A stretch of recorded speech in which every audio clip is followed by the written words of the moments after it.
कौन से आने वाले मुश्किलों से आपको आगाह किया जाए और मस्जिद के सामने जो पॉलिसी बना रही है वो आपके सामने रखा जाए। मस्जिद एक अवामी जमात है जो वक्तन फौक्तन आपके दरमियान में हर मसाइल में आपके साथ रहती है, चाहे वो किसी भी किस्म के मसाइल हो।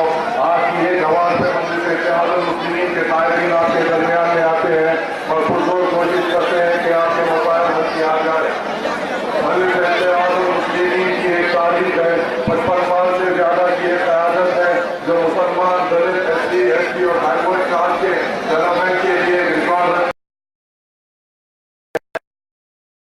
हैं कि आपके मुसलमानों को नौजवानों को स्कॉलरशिप दिलाई गई ताकि वो तालीमी मैदान में आगे बढ़ सके। मजलिस मुस्लिमीन ने असरा दवाखाना बनाया, अवैसी दवाखाना बनाया ताकि किसी मैदान में कौम को फायदा पहुंचाया जा सके। वही दारुसलाम बैंक बनाया जहाँ मैदान में आपको फायदा पहुंचा सके। वहाँ medical college, engineering college, MCA, MBA, pharmacy और दीगर कोर्सेज को आपके सामने रखा गया ताकि तालीमी मैदान में मुसलमान आगे बढ़ सके। मजलिस मुस्लिमीन ने डेवलपमेंट के आगे रखती है और नौजवानों को आगे बढ़ाने के लिए पुरजोर कोशिश करती है। नौजवान हमारी बुनियाद है, नौजवान हमारी ताकत है, पुरजोर हमारी सरपरस्ती है। मगर नौजवानों, अगर तुम एक दूसरे को धकलते रहोगे, एक दूसरे को धकलते रहोगे, जलसों में तुम्हारी ये हालत होगी तो जब नाजुक हालात होंगे तो तुम उसका मुकाबला कैसे कर सकोगे। जब से यहाँ कायदीन भाई बात कर रहे हैं और ये कोशिश कर रहे हैं कि तुम्हें नींद से जगाए, तुम्हें आने वाले पकड़ों से आगाह किया जाए, तुम्हें कौन पे आने वाले परेशानियों से आगाह किया जाए और उसको मुकाबला करने के लिए तुम्हें हिम्मत देने की कोशिश की जा रही है। मगर यहाँ पे कुछ ऐसा माहौल है, कुछ ऐसे तंग माहौल में हम एक दूसरे को ढकल रहे हैं। अगर इस माहौल को हम नहीं संभाल सके तो आगे जब हमारे ऊपर कुछ दूसरा खतरा है तो हम एक दूसरे को कैसे संभाल पाएंगे।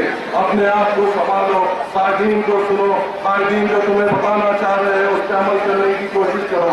ये कायदीन हर वक्त तुम्हारे बारे में फिक्रमंद होते हैं, हर पल तुम्हारे बारे में सोचते हैं, तुम्हारी एक आवाज पे, तुम्हारी आवाज पे लफ्ज़ बोलते हैं, तुम्हारे दरमियान में आते हैं और जब ये ठहर के तुमसे मुखातिब करते हैं तो तुम्हारा भी फर्ज बनता है कि इन्हें सीरियसली सुने और ये क्या बताना चाह रहे हैं वो अपने दिलो दिमाग में दिखाए।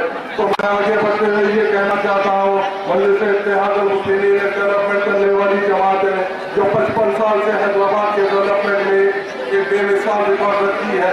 2 साल पहले जब बल्दिया में मस्जिद का कब्जा हुआ, जब मस्जिद बल्दिया में बहुत सारी फाइनेंशियल क्राइसिस थी, कुछ खास डेवलपमेंट नहीं कर सक रहे थे, बल्दिया में करीबन 480 करोड़ का वोट रहा था।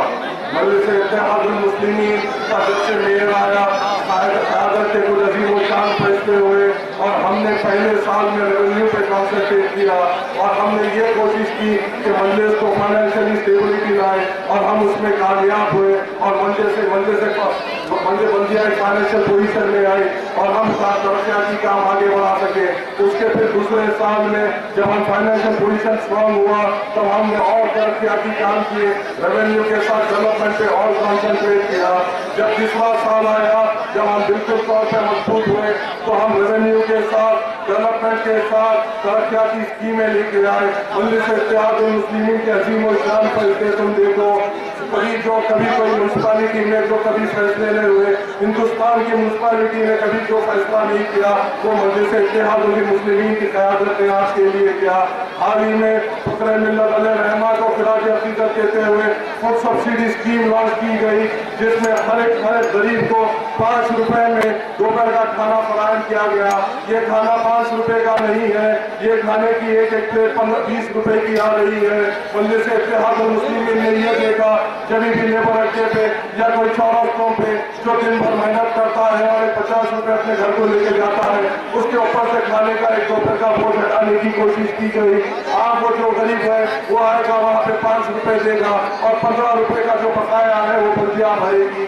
ये अजीम और शान फैसला हुआ जो हिंदुस्तान की कोई म्यूनसिपैलिटी में नहीं लिया गया। ये क़यादत के फैसले हैं।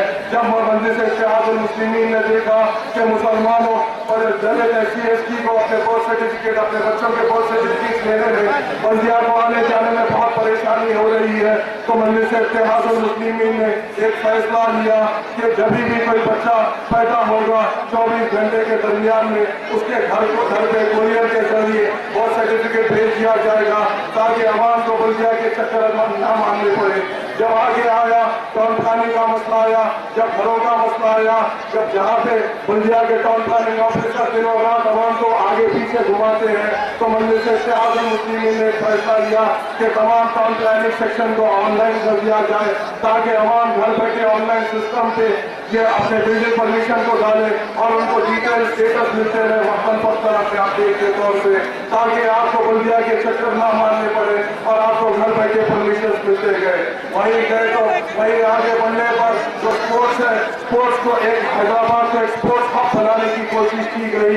इस साल 14 नए स्विमिंग पूल्स और स्पोर्ट्स कॉम्प्लेक्सेस का एस्टिमेशन सैंक्शन हुआ। करीबन 75 करोड़ का एस्टिमेशन है और एक स्कीम निकाली गई जहां पे 5 करोड़ रुपए लगाए गए। अगर कोई भी बंदा इंडिया को रिप्रेजेंट करता है तो उसे 5,000 रुपए माहाना पेंशन के तौर पे दिया जाएगा। अगर कोई स्टेट को रिप्रेजेंट करता है तो उसे 2,000 रुपए माहाना पेंशन के तौर पे दिया जाएगा। अगर कोई डिस्ट्रिक्ट को रिप्रेजेंट करता है तो उसे 1,000 रुपए महीना दिया जाएगा ताकि वो मोटिवेट हो और स्पोर्ट्स को आगे बढ़ा सके। बताओ, ये कभी ऐसे फैसले तुमने कभी सुने हैं? ये तो कभी मुनाफिक मजलिस के कामों में भी नहीं है। ये मजलिस इत्तेहादुल मुस्लिमीन की क़यादत है जो आवाम के लिए ऐसे फैसले लेती है। जब मजलिस इत्तेहादुल मुस्लिमीन ने देखा कि जो मिडिल क्लास फैमिली है और जो अपर क्लास फैमिली है जो अपने छोटे छोटे बच्चों को नर्सरी से पहले किंडरगार्टन स्कूल को भेजती है और वहाँ पे उनको बेसिक तालीम दी जाती है, मगर उन लोग गरीबों का क्या होगा जो बिलो पॉवर्टी लाइन है, जो 100 रुपए दिन के कमाते हैं, 200 रुपए दिन के कमाते हैं और अपने घर को चलाने में मुश्किलात होती है। उनके लिए ये टाइम बजट में करीबन 50 करोड़ रुपए रखे गए ताकि हर एक वार्ड में, हर एक कॉर्पोरेट वार्ड में 8 डे केयर सेंटर बनाए दिए जाएंगे जहाँ पे गरीब मुसलमान या दलित या ST अपने बच्चे को वहाँ पे छोड़ सकेगा और उसे नर्सरी से पहले की जो बेसिक तालीम होती है वो फराहम की जाएगी। ये मजलिस इत्तेहादुल मुस्लिमीन के फैसले हैं। बताइए, आपने कभी ऐसे फैसले सुने हैं? ये तो मजलिस इत्तेहादुल मुस्लिमीन ने इम्प्लीमेंट किए हैं। ये क़यादत के फैसले हैं। जो क़यादत हमेशा आपके दरमियान में होती है।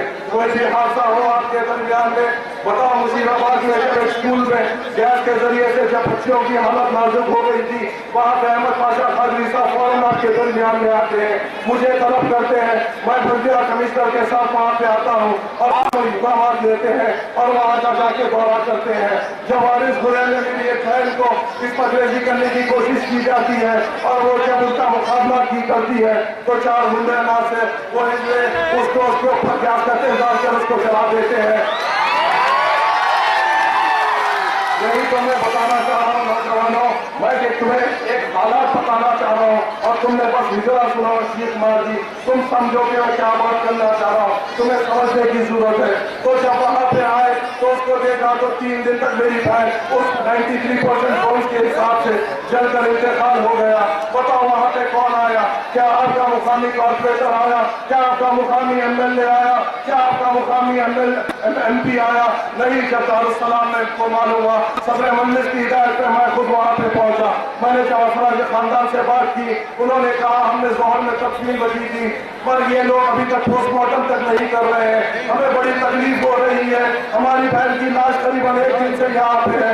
मैंने वहाँ पे नुमाइंदगी की, वहाँ पे सर्कल इंस्पेक्टर से बात की, वहाँ के मुकामी RO से बात की, उसका फोन पर मेरी बहन का पोस्टमार्टम कराया और उनके अफरा के खानदान के हवाले किया और उसके तस्वीर का इंतजाम हुआ।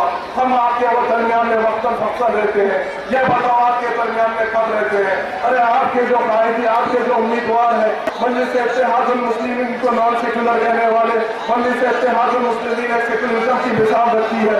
जब मुज़फ़्फ़राबाद में फिसाद होता है तो सदर मजलिस वहाँ पे होते हैं, मालेगांव में फिसाद होता है सदर मजलिस वहाँ पे होते हैं, गुजरात में कुछ होता है सदर मजलिस वहाँ पे होते हैं, हिंदुस्तान के कोई भी कोने पे कुछ भी हो तो सदर मजलिस वहाँ पे होते हैं। सेकुलरिज्म की इंतहा तो ये है जब उत्तराखंड में सैलाब आता है वहाँ पे सदर मजलिस इमदाद भेजते हैं। ये तुम क्यों नहीं सवाल करते तुम्हारे MP MLA से कि हमारे सदर मजलिस तो उत्तराखंड में भी इमदाद पहुँच के ले गए, तुम आसाम क्यों नहीं गए, तुम मुजफ्फराबाद क्यों ले गए, तुम मालेगांव क्यों नहीं गए? तुम ये सवाल नहीं करोगे, तुम खाली यहाँ ठहरोगे और नारे मारने की कोशिश करोगे। तुम सवाल करने के लायक कब होगे, तुम सवाल करने की काबिल कब बनोगे? तुम्हें ये सवाल करना होगा और अपने वजूद को पहचानना होगा। अगर तुम अंधेरों में रहोगे तो तुम्हारा निस्तो नाबूद हो जाएगा, नामो निशान।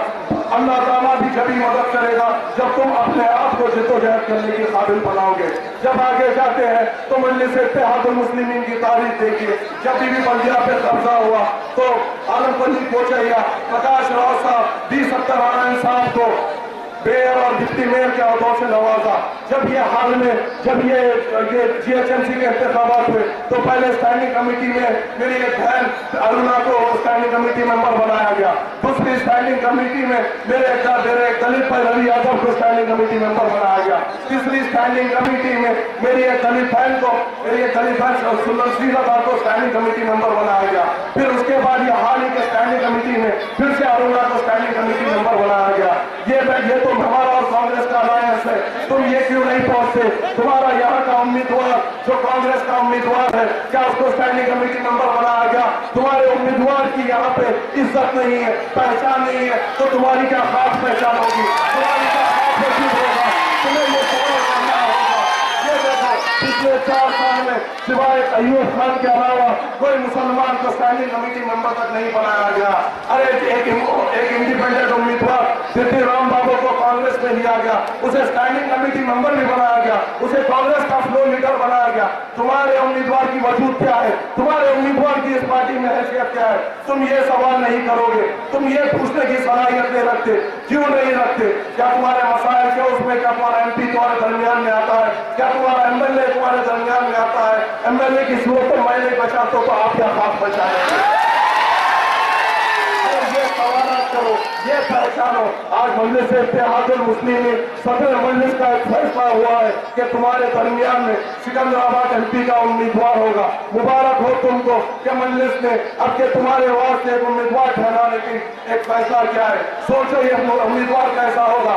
अगर ये जीत जाएगा तो ये सदर मजलिस की खास निगरानी में होगा, सदर मजलिस की साथ सरपरस्ती में होगा, सदर मजलिस के साथ पार्लियामेंट में बैठेगा। तो सोचो क्या क्या सीखने का मौका मिलेगा और किस किस्म से तुम्हारी खिदमत करेगा। ये तुम्हें पहचानने की जरूरत है, ये तुम्हें मालूम करने की जरूरत है। आप एक साथ रहेंगे, इत्तेहाद से रहेंगे, ये कशमकश का माहौल अगर आप बुलाएंगे और अगर आप सवाल करेंगे तो बेशक हमारा उम्मीदवार यहाँ पे कामयाब होगा। नौजवानों तुम यहाँ पे कसीर तादाद में खड़े रहे हो, तुम यहाँ पे नारे मार रहे हो, तुम यहाँ पे सीटी मार रहे हो। क्या तुम्हारा नाम वोटर लिस्ट में इनरोल्ड है? क्या तुम्हारे पास वोटर ID कार्ड है? अगर तुम वोटर ID कार्ड तुम्हारे पास नहीं है तो तुम यहाँ आके भी फायदा नहीं है। जमात की मोहब्बत अगर तुम बताना चाह रहे हो, जमात के वास्ते तुम्हारा जज्बा अगर बताना चाह रहे हो, सबने मजलिस के वास्ते बेपनाह मोहब्बत अगर तुम बताना चाह रहे हो तो तुम्हारे पास वोटर ID कार्ड होना चाहिए। तुम्हें वोट डालने निकलना पड़ेगा, अपने उम्मीदवार को जिताना पड़ेगा। तुम्हारा एक वोट मजलिस के वास्ते एक नारा होगा, एक नारे तकबीर की एक आवाज होगी। तुम एक वोट डाल के नारे तकबीर बोलो, यहाँ पे हम ठहर के अल्लाह अकबर बोलेंगे, वो हमारी कामयाबी होगी। यहाँ ठहर के सीटी मारने से, यहाँ ठहर के नारे मारने से ना ये कायदीन मुतासिर होने वाले हैं, ना कुछ हालात बदलने वाले हैं। तुम्हारे नारों के मोहताज कोई कायदीन नहीं है, पर तुम्हारे जज्बात होश और हवास के बिल्कुल हम कायल है। तुम होश और हवास में रहोगे तो जज्बात में होगे, मजलिस को मजबूत करोगे तो हम तुम्हारे दरमियान में रहकर तुम्हारी खिदमत कर सकेंगे। यहाँ के हालात देखो, क्या ये डेवलपमेंट हमने सोचा है? मजलिस इत्तेहादुल मुस्लिमीन ने एक कॉर्पोरेटर को 1 करोड़ रुपए दिए हैं, फिर हाल ही में 1.5 करोड़ रुपए बढ़ाए। क्या वो इस्तेमाल हो रहे हैं? यहाँ तक मैंने तो सिर्फ एक स्ट्रीट लाइट के अलावा कौन सी स्ट्रीट लाइट चल रही है? क्या ये माहौल में तुम रहना चाहोगे? क्या ये नुमाइंदगी है तुम्हारी? तुम्हें ये चीज तो पहचानना होगा, मजलिस की क़यादत को पहचानना होगा। वाइडना को मैं बहुत अच्छी तरीके से जानता हूँ, पर उनको भी सवाल करने की अब जरूरत है। तुम्हें भी उनसे सवाल करने की जरूरत है कि तुम्हारा वजूद तुम्हारी पार्टी लेके आए। तुम एमपी के पीछे तुम धराते फिरते हो, पर तुम्हारे पे छोटा सा स्टैंडिंग कमेटी का अवतार नहीं मिलेगा। तो तुम्हारी जब ये वजूद है, तुम्हारा ये हाल है, तो हमारा क्या हाल है? हमारे हम तो गिनती में भी नहीं आएंगे। ये सवाल करो, ये चीज क्या से जिद्दोजहद करो, मंदिर से इत्तेहादुल मुस्लिमीन के पीछे एक चट्टान बन के ठहरो। अगर तुम सदर मंजिल के पीछे रहोगे तो हम किसी से बड़ी चट्टान के चिपना चूर कर सकोगे। देखो तुम शायरीन किस किस्म से कुर्बानी दे रहे हैं। रोड, ड्रेनेज, लाइट, ये तो 55 साल से मसाइल है, 55 साल से मसाइल चलते आ रहे। अरे एक क़यादत तो बताओ जिन्होंने तुम्हारे लिए अपना खून जमीन पे बहा दिया। एक क़यादत तो बताओ मजलिस इत्तेहादुल मुस्लिमीन से हट के जिन्होंने जो तुम्हारी बुलंदियों के लिए जेल की सोबतें बर्दाश्त की। फखर मिल्लत से सालार मिल्लत तक, सालार मिल्लत तक लतीफ़ मिल्लत तक, लतीफ़ मिल्लत से हबीब मिल्लत तक, हर जनों हर अफराद ने आपकी बुलंदी के लिए कुर्बानियां की है, आपकी बुलंदी के लिए तकलीफें उठाई है। हमें इस कुर्बानियों का अब एहसान चुकाना है, वोट के जरिए चुकाना है और मंदिर से उम्मीदवार को एक भारी अक्सरियत से यहाँ पे कामयाब करना है। इंशाअल्लाह हम मुतहिद रहेंगे, इंशाअल्लाह हम एक साथ रहेंगे और मजलिस के पीछे एक चट्टान बन के करेंगे। फिर कभी जलसे होंगे, फिर मुखातिब करूंगा। वाह अल्हम्दुलिल्लाह।